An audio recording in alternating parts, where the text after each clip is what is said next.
அனைவருக்குமே வணக்கம். சற்று முன் கிடைத்திருக்கக்கூடிய ஒரு மிக மிக முக்கியமான செய்தி ஒன்று வெளியாகியுள்ளது.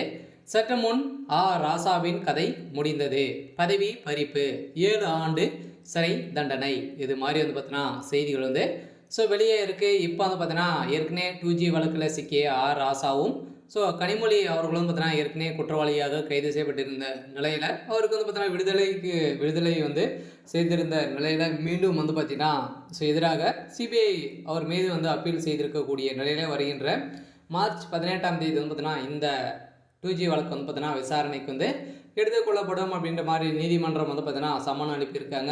இதை தொடர்ந்து தான் ராசாவுடைய கதை ஒட்டுமொத்தமாக முடியக்கூடிய அளவுக்கு தான் இப்போ பார்த்தீங்கன்னா சிபிஐ பார்த்தீங்கன்னா களத்தில் இறங்கியிருக்காங்க. அதெல்லாம் பார்த்தீங்கன்னா திடீர்னு 2G வழக்கில் அமைச்சர் கனிமொழி அவர்களும் அமைச்சர் ராசா அவர்களும் பார்த்தீங்கன்னா இதில் ஒரு முக்கிய புள்ளியாக தான் இருந்திருந்தாங்க இல்லையா.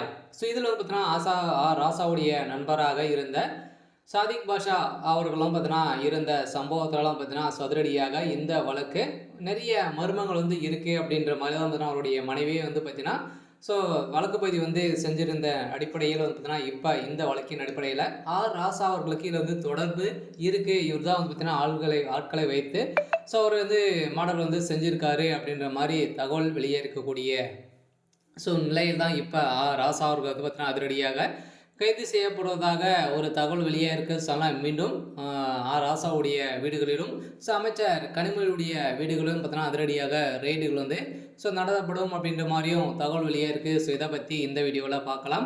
அதுக்கு முன்னாடி நம்ம சேனலுக்கு இப்போ தான் நீங்கள் முதல் முறையாக வந்திருக்கீங்க அப்படின்னா மறக்காமல் நம்மளுடைய சேனலை சப்ஸ்கிரைப் பண்ணி சப்போர்ட் பண்ணுங்கள்.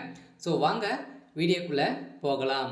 பார்த்தீங்கன்னா ராசா அவர்கள் பார்த்தீங்கன்னா ஏற்கனவே 2G அறக்கட்டளை ஒதுக்கீடு முறைகேடு வழக்கெல்லாம் பார்த்தீங்கன்னா திமுகவுடைய மூத்த தலைவர்களான ராசா, கனிமொழி உள்ளிட்ட 16 பேர் பார்த்தீங்கன்னா இதில் குற்றவாளியாக ஏற்கனவே கைது செய்யப்பட்டாங்க. இதில் விடுதலை செய்யப்பட்டதற்கு எதிராக சிபிஐ மீண்டும் மனு தாக்கல் செய்திருக்கக்கூடிய நிலையில் வருகின்ற மார்ச் 18ஆம் தேதி இந்த வழக்கு விசாரணைக்கு எடுத்து கொண்டிருக்கக்கூடிய நிலையில் தான் பார்த்தீங்கன்னா இந்த மேலும் முறையீட்டு மனுவின் மீது சம்மந்தப்பட்ட அனைவருமே மீண்டும் பார்த்தீங்கன்னா ராசாவின் பதவிக்காலத்தில் 2G அறக்கட்டளை ஒதுக்கீட்டில் பார்த்தீங்கன்னா ஓரளவே 1,76,00,000 கோடி ரூபாய் பார்த்தீங்கன்னா அரசுக்கு இழப்பீடு ஏற்படுத்தியதாக தொடரப்பட்ட வழக்கின் அடிப்படையிலும் திடீர்னு அவருடைய நண்பராக இருந்த சாதிக் பாஷாவுடைய மரணம் தான் பார்த்தீங்கன்னா இதில் அனைவருமே திரும்பி பார்த்து இருக்கக்கூடிய நிலையில் தான் இப்போ பார்த்தீங்கன்னா இந்த வழக்கின் அடிப்படையில் ராசா அவர்களை பார்த்தீங்கன்னா கதை முடியக்கூடிய அளவுக்கு தான் இப்போ சம்பவம் நடந்திருக்கு. கூடியவரில் இவருக்கு 7 ஆண்டு சிறை விதிக்க போவதாக நீதிமன்றம் பார்த்தீங்கன்னா பரபரப்பான பேச்சுவார்த்தைகளும் நடந்துட்டு இருக்கு அப்படின்ற மாதிரி தான் தகவல் வெளியே இருக்குது. சரி, ஓகே.